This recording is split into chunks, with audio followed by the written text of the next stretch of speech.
A woman's reproductive system includes the vagina, cervix, uterus, fallopian tubes, and ovaries.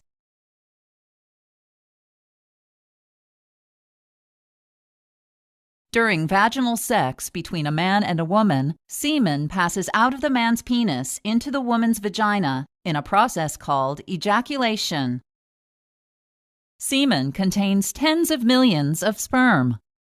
From the vagina, sperm can pass through the cervix, uterus, and fallopian tubes to fertilize an egg from the woman's body. Fertilization of the egg marks the beginning of human development. A birth control sponge is a temporary method for women to prevent pregnancy, also known as birth control or contraception.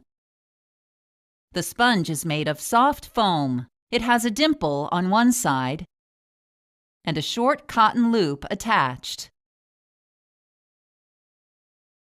The sponge prevents pregnancy in two ways.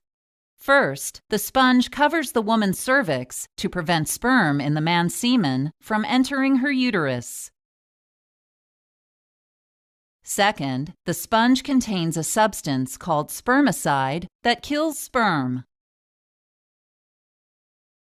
Birth control sponges are widely available without a prescription. To use a sponge, wash your hands and remove it from its package. Wet the sponge completely with clean water. Squeeze the wet sponge a few times to activate the spermicide inside the sponge.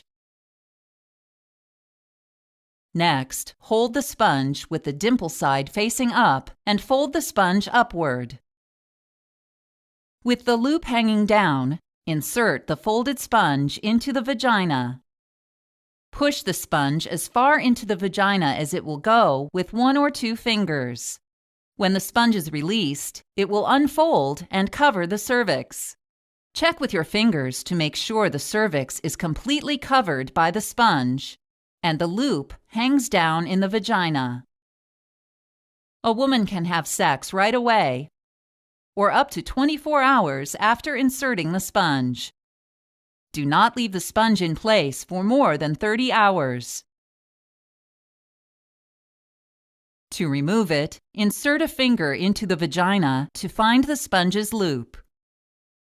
Hook a finger in the loop and pull down slowly and gently. After removing the sponge, throw it in the trash. Like, share, subscribe, and comment down below.